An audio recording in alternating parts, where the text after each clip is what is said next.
पिला माने तम समस्त को मु स्वागत करछु मो YouTube चैनल तो +2 second year art science commerce कोन आर्ट साइंस कॉमर्स तो पिला माने तम मान को पई ने आछि कोन ना 80 मार्क रो क्वेश्चन तो एग्जाम हाते राउ 2 दिन पर तुम एग्जाम आज काली गले पहर दिन तुम एग्जाम बुझेला तो एग्जाम रहला 2 दिन तुम माने कोन करियो पिला माने तो पढ़िया को समय नहीं जहाँ भी सब से तुम तो आगु सब पढ़ी तो रिविजन करबा सब तुम आखि पकई दियो बुझेला तो सब तुम आखि पकई एना जतिक भी क्लास होची एमसीक्यू रा सब थरे थरे जति पढ़ा होची क्लास से सेतिकी अटेंड कर निश्चिंत तमरा पढ़िबो बुझेला तो खाली देखि दियो तो एते कोन ना घोषिबार नाही जो मन तो पाउताउ हाथ रे समय नाही कि गोटे गोटे घोषिबो ना जहाँ भी आसुची बारंबार क्वेश्चन जोरा आसुची तो तम माने ताको देखि दियो मन रे जिवो तो हाथ रे 2 दिन रहला हाथ रे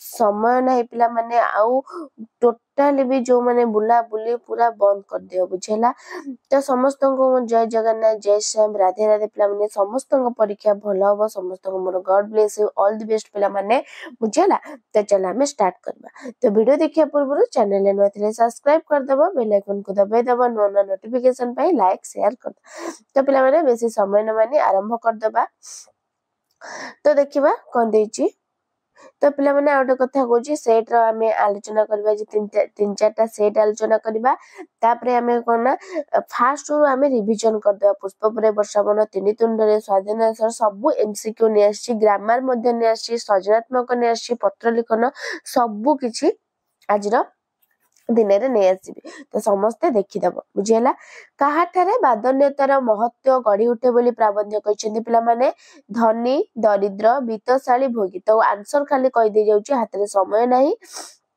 दरिद्र कोन हला ना दरिद्र परवर्ती क्वेश्चन मेंढाशाला भितरे गधिया केउ पोशाकरे रहे मेंढाशाला भितरे गधिया केउ पोशाकरे रहे केउ पोशाक ना मेंढा पोशाकरे ही रहे परवर्ती केउ पीठस्थली को लेखक भुवन मोहन बोली आख्या देछनी केउ पीठस्थली को पिला माने ना कोणार्क मंदिर को लेखक कोन ना भुवन मोहन बोली आख्या देछनी परवर्ती क्वेश्चन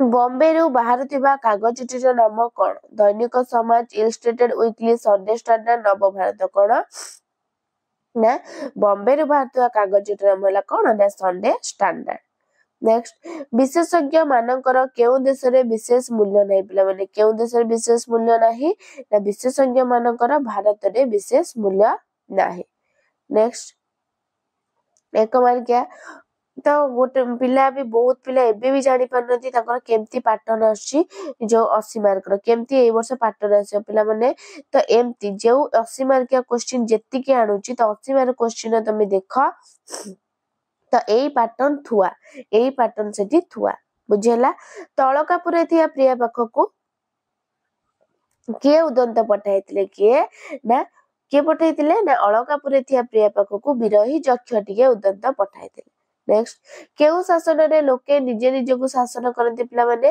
ना गणतंत्र शासन रे नेक्स्ट सरकारଙ୍କ योजना लोके न बुझिबार कारण कोन कोन ना सरकारଙ୍କ योजना लोके न बुझिबार कारण होची जनसाधारणଙ୍କ शिक्षार अभाव नेक्स्ट भारत सरकार अमेरिका थिबा छात्र पाखकु कोन चिट्ठी लिखिथिले पिला माने ना विषय होची स्वाधीन देशर शिक्षा चिंता प्राबंधिक गोलक बिहारी धळ भारत रे विशेषज्ञ मानको विशेष सम्मान मिलि नथिबारु भारतीय छात्र माने पाठ पढी साधला परे अमेरिका छाडी आसीबाकू चाहू नाहंती सेति पई भारत सरकार अमेरिका थिबा जड़े छात्र पाखकु कोन ना चिट्ठी रे लिखिथिले भारत सरकार तो अमेरिका सरकार परि धनी नुहंती तेणु अंततः निज देश रे सेवा करिया पई निज देश को फेरी आसंदु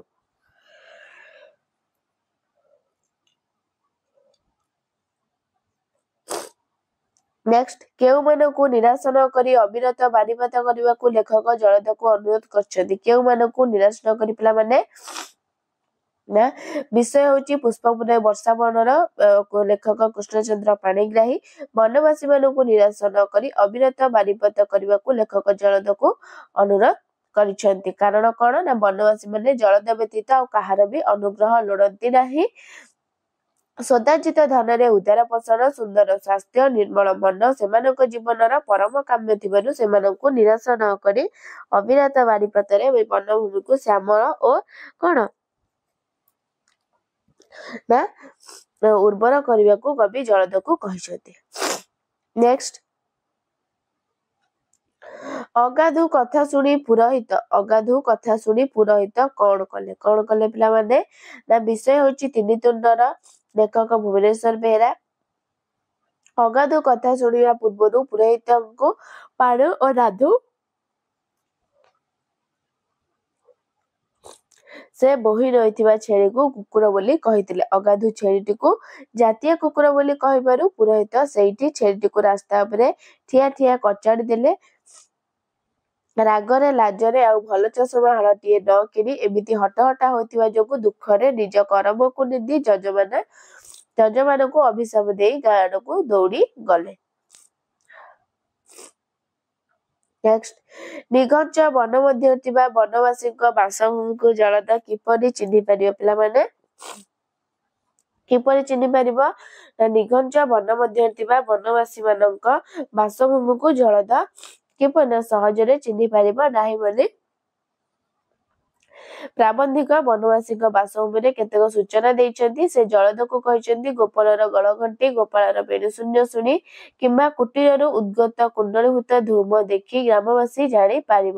ସଂକୀର୍ଣ୍ଣ ପଥରେ ଶ୍ରେଣୀବଦ୍ଧ ନରନାରୀଙ୍କ ପ୍ରଭାବ ଅଗ୍ରସର ନବଯୁବମାନଙ୍କ ବେଣୁଶୂନ୍ୟର ଅନୁକୃତିର ଲଳନା କଣ୍ଠରେ ଐକ୍ୟତନିକ ଲଳିତ କଣ ନା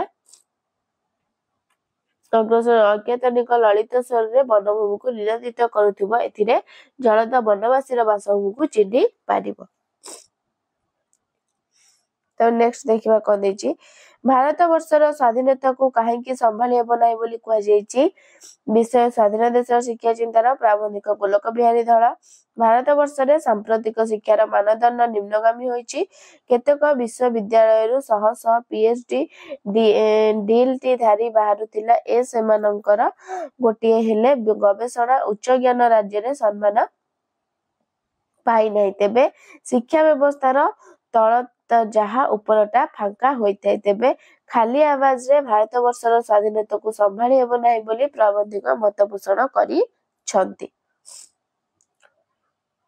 ତାପରେ 5 ମାର୍କିଆ ତ ଗୋଟେ କରିବ ତା ଦେହରୁ। ତାପରେ କବିତା ବିଭାଗ ଆସିଲା। ତ ଲଙ୍ଗ କ୍ୱେଶ୍ଚିନ୍ ବି ପିଲାମାନେ ନେଇ ଆସିବେ ଆଜି। ଧନ ଅର୍ଜନର ସଫଳତା କେଉଁଠି ଥାଏ ନା ସୁବ୍ୟୟରେ। କେଉଁଠି ନା ସୁବ୍ୟୟରେ। ନବମାମା ବୋଲି କବି କାହାକୁ କହିଛନ୍ତି ନା ରାମଙ୍କ ନବବିବାହିତା ପତ୍ନୀକୁ ନବମାମା ବୋଲି କହିଛନ୍ତି। ନେକ୍ସଟ ତରୁଗିରି ଛାୟା ବିସ୍ତାର କରି କାହାକୁ ପ୍ରଣାମ କରୁଛନ୍ତି। କାହାକୁ ପିଲାମାନେ ନା ସୂର୍ଯ୍ୟଙ୍କୁ। କାହାକୁ ନା ସୂର୍ଯ୍ୟଙ୍କୁ ପ୍ରଣାମ କରୁଛନ୍ତି। ନେକ୍ସଟ ପ୍ରଣୟ ପିଉଷରେ କଣ ମିଶିଛି ପିଲାମାନେ? ପ୍ରଣୟ ପିଉଷରେ କଣ ନା ବିରହର ବିଷ ମିଶି ରହିଛି। ନେକ୍ସଟ କବି ମନୁଷ୍ୟ ପୁତ୍ରକୁ କାହା ସହ ପ୍ରତିଶୋଧ ନିଅ ବୋଲି କହିଛନ୍ତି। ମନୁଷ୍ୟ ପୁତ୍ରକୁ ନା ସେନ ପରି ପ୍ରତିଶୋଧ ନିଅ ବୋଲି କହିଛନ୍ତି। ନେକ୍ସଟ ବନ୍ଦୀଶାଳାର ଅବରୋଧ ସମୟ କେଉଁ ସମୟ ଥିଲା ନା ବନ୍ଦୀଶାଳାର ଅବରୋଧ ସମୟ ଗୋଧୂଳି ଥିଲା। କଣ ନା ଗୋଧୂଳି କାଳ ଥିଲା। ନେକ୍ସଟ କବି କେଉଁମାନଙ୍କୁ କାନକୁହା ବୋଲି କହିଛନ୍ତି ନା କବି ମନ୍ତ୍ରୀ ମାନଙ୍କୁ କାନକୁହା ବୋଲି କହିଛନ୍ତି। ନେକ୍ସଟ କ୍ୱେଶ୍ଚିନ୍ ଦିନ ଭିକାରୁଣୀ ଦୂର ନତିଶିରେ ବନ୍ଦେ କିଏ କାହାକୁ ବନ୍ଦନା କରିଛନ୍ତି ନା ତପସ୍ୱିନୀ ସୀତା ରାଜରାଜେଶ୍ୱର ତଥା ତାଙ୍କ ସ୍ୱାମୀ ରାମଚନ୍ଦ୍ରଙ୍କୁ ଦିନ ଭିକାରୁଣୀ ଦୂର ନୀତିଶିରେ ବନ୍ଦେ ବୋଲି ବନ୍ଦନା କରିଛନ୍ତି। ତାପରେ 2 ମାର୍କ ଆସିଲା। ଯମଦୂତ ବୋଲି କବି କାହାକୁ କହିଛନ୍ତି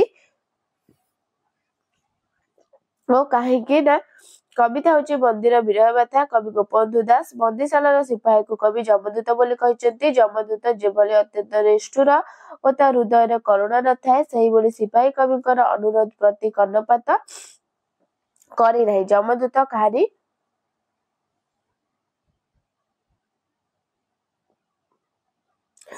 ଯମଦୂତ ବୋଲି କବି କାହାକୁ କହିଛନ୍ତି କାହିଁକି ନା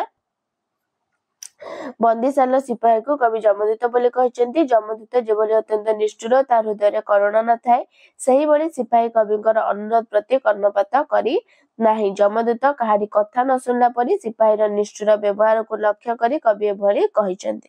ନେକ୍ସଟ जय हो पीड़नर कहिबार तात्पर्य कौन? जय हो पीड़नर कविता वार्ता कवि सच्चिदानंद राउतराय पीड़नर जय हो बोली कवि कहिसंती। पीड़न जेते अधिक हेब पीड़ित तार कारण को सेते खोजिब एहार कारण खोजी पीड़नर उच्छेद पाई विप्लव करिब दासत्व बंधन मुक्त हब पीड़न को निर्मूल करिब तेणु कवि पीड़न को स्वागत करिसेंती।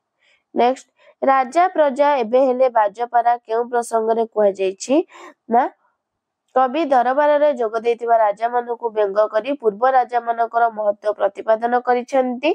पूर्व राजा माने राज्य को एक परिवार भली मने करुथिले एवं राजा मानक मंगल पई सदा तत्पर हेउथिले मात्र वर्तमान राजा माने प्रजा मानकु बहु भाबरे शोषण करिसेंती जाहाकु कवि खादक खाद्यर संपर्क बा बाजपारार संपर्क सहित तुलना करिसेंती। नेक्स्ट गोष्ठी मुखे ढाली यज्ञकृत घुंट केउ प्रसंग रे कुहा जाईछि ना कवि होचंती के ना राधानाथ राय कविता बड़पण कवि से समय राजा जो माने कि दरबार रे कोन ना निजर बड़पण देखाय होचंती से मानको व्यंग करी एभली कहिसंती।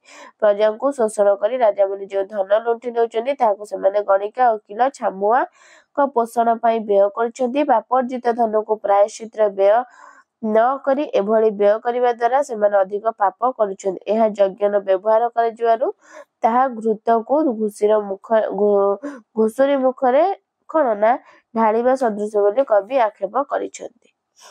नेक्स्ट तपस्विनी सीतांकर संध्याच्छन्न भावर परिचय दिय ना कवि होचंदी गंगाधर मेहरे कविता होची तपस्विनी पत्र मुनि आश्रम रे थिबा समय रे तपस्विनी सीता सुनिबा को पाइछन्ती अयोध्यार स्वामी रामचंद्र अश्वमेध यज्ञ कराउछन्ती।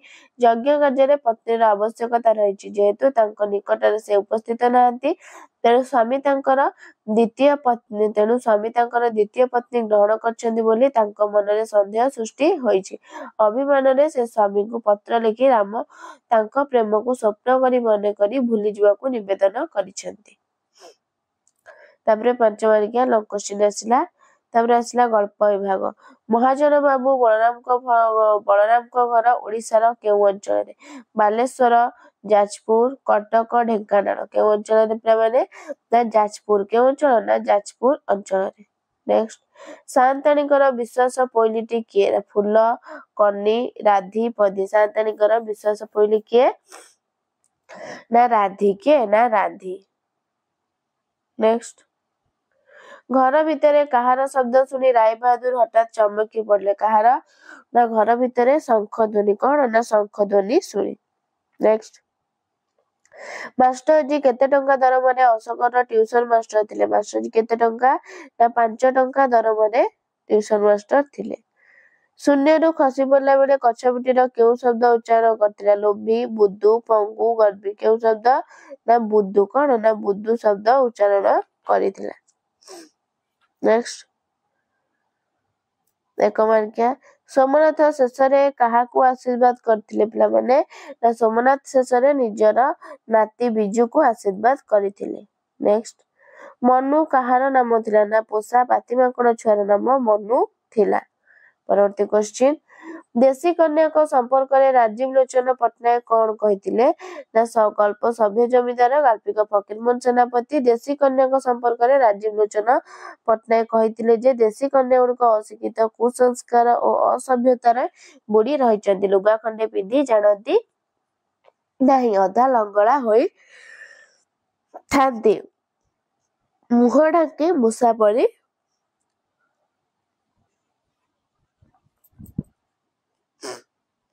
गातरे लुचि रही सभ्यता सेमानकु जणा नाही। केउ कथा राय बहादुर चरम पराजय घोषणा करुथिला गल्प होची पताका उत्तोलन गाल्पिक सुरेंद्र महांती स्वाधीनता दिवस रे बाजुथिबा शंख घंट हुलाहुली और तोपर मिलित शब्द रे राय बहादुर निद भांगी जाइतिला। जय स्वाधीन भारत की जय ध्वनि रे से अतिष्ठ होई पड़िथिले सेतुरु निष्ठुता पाइबा कोन ना सेतुरु निष्कृति पाइबा पई से घरर सबु झरका कबाट बंद कर देथिले तथापि जयनाथ ताकु सुत्कीर्ण सळका रूपे विद्ध करी ताको चरम पराजय घोषणा करुथिला। नेक्स्ट गंगार केउ दृश्य मुक्तकसी द्रौपदीर बेड़ी बंधन परी मने होची ନା ଗଳ୍ପ ରୂପନାରାୟଣ ସାହାର, ଗାଳ୍ପିକ ଅଖିଳମୋହନ ପଟ୍ଟନାୟକ। ଅସ୍ତଗାମୀ ସୂର୍ଯ୍ୟଙ୍କର ଲାଲ କିରଣ ଗଙ୍ଗାର ଜଳ ଉପରେ ପଡି ଲାଲ ଲାଲ ଦେଖାଯାଉ। ସେଇ ଦୃଶ୍ୟକୁ ଦେଖି ଗାଳ୍ପିକ କହିଛନ୍ତି ମୁକ୍ତକେଶୀ ଦ୍ରୌପଦୀର ଯେପରି ବେଣୀ ବନ୍ଧନ ହେଉଛି। ଦ୍ରୌପଦୀ ଦୀର୍ଘ ଦିନ ଧରି କେଶକୁ ମୁକୁଳା ରଖିଥିଲା ଏବଂ ଶପଥ କରିଥିଲା ଦୁର୍ଦାସନର ରକ୍ତରେ ବେଣୀ ବନ୍ଧନ କରିବ। ଗଙ୍ଗାର ଜଳ ଲାଲ ପୂର୍ଣ୍ଣ ଦେଖାଯାଉଥିବାରୁ କଥାକାର ତା ସହିତ ମହାଭାରତ ଏହି ପ୍ରସଙ୍ଗକୁ ତୁଳନା କରିଛନ୍ତି। ହଂସମାନେ କମ୍ବୁଗ୍ରୀବକୁ କେଉଁ କଥା ମନେ ପକାଇ ଦେଉଥିଲେ ଓ କାହିଁକି? ନା ଗଳ୍ପ ଆକାଶ କଇଁଚର, ଗାଳ୍ପିକ ମନୋଜ ଦାସ। ହଂସମାନେ ପରୀକ୍ଷାମୂଳକ ଭାବେ କମ୍ବୁଗ୍ରୀବକୁ ଅର୍ଦ୍ଧକୋଶ ଅତିକ୍ରମ କରାଇ ନେଇ ଏକ ଅନୁଚ୍ଚ ପାହାଡ଼ ଉପରେ ଅବତରଣ କଲେ। ପରୀକ୍ଷା ସଫଳ ହେବାରୁ ସେମାନେ ପୁଣି ଉଡ଼ିବା ଆରମ୍ଭ କରିବା ପୂର୍ବରୁ ଶୂନ୍ୟରେ ଥିବା ଯାଏ କଣ ନା ମୁହଁ ନ ଖୋଲିବା ପାଇଁ କଇଁଛକୁ କହିଥିଲେ। ମାତ୍ର ଅବତରଣ ନ କରି ଏକଥା କହିଥିଲେ ଚଳିଥାନ୍ତା ବୋଲି କମ୍ବୁଗ୍ରୀବ କହିଲା। ଏହା ଶୁଣି ହଂସମାନେ ମନେ ପକାଇ ଦେଇଥିଲେ ଅବତରଣ ନ କରି ଏକଥା କହିଥିଲେ ତମ ଅବସ୍ଥା ଶୋଚନୀୟ ହୋଇଥାନ୍ତା। ନେକ୍ସଟ, ମାଷ୍ଟରଜୀ କଣ କଲେ ଏ ଅଚେତନ ଜାତିର ମସ୍ତିଷ୍କରେ ଚେତନା ସଞ୍ଚାରିତ ହେବ ବୋଲି ଅଶୋକ କହିଛନ୍ତି? ମାଷ୍ଟରଜୀଙ୍କ ପ୍ରିୟ ଶିଷ୍ୟ ହେଉଛନ୍ତି ଅଶୋକ। ମାଷ୍ଟରଜୀଙ୍କ ଜୀବନର କରୁଣ କାହାଣୀ ଶ୍ରବଣ କରି ଅଶୋକ ଶିକ୍ଷକ ଜାତି ପ୍ରତି ସରକାରୀ ଉଦାସୀନତା ଅନୁଭବ କରିଛନ୍ତି। ଏଥିପାଇଁ ସେ ନିଜକୁ ଅପରାଧୀ ମନେକରି ବିସ୍ମୟ ବିମୂଢ଼ ପାଲଟି ଯାଇଛନ୍ତି। ନିଜର ସ୍ଥିତାବସ୍ଥା ଭୁଲି ଆଗକୁ ପାଦ ପକାଇ ଚାଲିଥିବା ବେଳେ ସେ କ୍ଷମତାର ମଦ୍ୟପ ଜାତିକୁ ଜାଗ୍ରତ କରିବା ପାଇଁ ସେ କହିଛନ୍ତି ମାଷ୍ଟରଜୀ ଲମ୍ବା ଚାବୁକ ଧରି ଏ ଜାତିକୁ ଅତ୍ୟନ୍ତ ନିର୍ଦ୍ଦୟ ଭାବେ ପିଟି ଚାଲୁଛନ୍ତି। ଫଳରେ ଏ ମୃତ ଜାତିର ଚେତନା ସଞ୍ଚାରିତ ହେବ। ତାପରେ ପିଲାମାନେ ଅବରୋଧ କବିତା ବିଭାଗଟା କରିବ ପିଲାମାନେ। ତାପରେ ଆସିଲା କଣ ନା 4 ମାର୍କିଆ। ତ ସୃଜନାତ୍ମକ ରଚନା ଅଣ୍ଟି ଛୁରୀ ତଣ୍ଟି କାଟେ, ଧୀର ପାଣି ପଥର କାଟେ, ଅଳ୍ପ ବିଦ୍ୟା ବିହଙ୍ଗରେ କିମ୍ବା ଏକ ତୃତୀୟରେ। ମୁଁ କହୁଛି ଏଇ ସୃଜନାତ୍ମକ ରଚନା ଗୋଟେ ଏକ୍ଜାମ୍ପଲ ଦେଇ ଲେଖିବ। ତାପରେ ଆସିଲା ତମର ପତ୍ର ଲିଖନ ବା ଦରଖାସ୍ତ। ବୁଝିଲା? ପତ୍ର ଲିଖନ ଦରଖାସ୍ତ ଭିତରୁ ତମେ ଯୋଉ ଗୋଟେ ହେଲେ ଲେଖିବ। ତାପରେ ଆସିଲା କଣ ନା MCQ ଗ୍ରାମାର। ଭଲ ବେଳ ପଡିବା କଣ ହବ ନା କପାଳ ଖୋଜିବା। କପାଳ ଫାଟିବା କଣ ହବ ନା ସର୍ବନାଶ ହେବା। ଅହିନକୁଳ ସମ୍ପର୍କ କଣ ହବ ପିଲା? ଅହିନକୁଳ ସମ୍ପର୍କ କେଉଁ ପ୍ରକାର ରୂଢି? ନା କ୍ରିୟାହୀନ ରୂଢି। ଅହିନକୁଳ ସମ୍ପର୍କ କ୍ରିୟାହୀନ ରୂଢି। ମୁକ୍ତି ପାଇବାର ଇଚ୍ଛା କଣ ହବ ନା ମୁମୁକ୍ଷୁ। ଅପସନ ଆଇ ବି ହେଇଯିବ। ତାପରେ ଆସିବ ଆକାଶର ବିପରୀତ ବୋଧ କଣ ନା ପାତାଳ। ଉଦ୍ବେଗର ବିପରୀତ କଣ ନା ନିରୁଦ୍ବେଗ। ପାବନୀର ପବନୀ ପୁତ୍ର, ଦୀର୍ଘଇ ପାବନୀର କଣ ନା ପବିତ୍ର କାରିଣୀ। ତାପରେ ଆସିଲା କଣ ବାଳିଶ ହବ ନାରୀ ରତ୍ନ। ବାଳିଶ କଣ ହର୍ଷେଇ ବାଳିଶ ହବ କଣ ପିଲାମାନେ ନା ମୂର୍ଖ। ଶୋଭନ ଶ୍ରୀ ଯାହାର ସେ କଣ ହବ ନା ସୁଶ୍ରୀ। ଶୁଦ୍ଧ ଶବ୍ଦଟି ବାଛି ଲେଖିବା। ଅପରାହ୍ନ କୋଉ ଶୁଦ୍ଧ ଶବ୍ଦଟାର ନା ଏଇଟା ଅପରାହ୍ନ ଠିକ। ବିସ୍ଫୋରଣ କୋଉଟା ଠିକ ନା ଏଇଟା ଠିକ। ତ ପିଲାମାନେ ଇଏ ଥିଲା ତମର 80 ମାର୍କିଆ କ୍ୱେଶ୍ଚିନ୍। ବୁଝିଲା? ତ ଭିଡିଓଟି ଭଲ ଲାଗିଥିଲା ଲାଇକ୍ ସେୟାର ସବସ୍କ୍ରାଇବ କରିଦବ। ରହୁଛି ଧନ୍ୟବାଦ। ଜୟ ଜଗନ୍ନାଥ।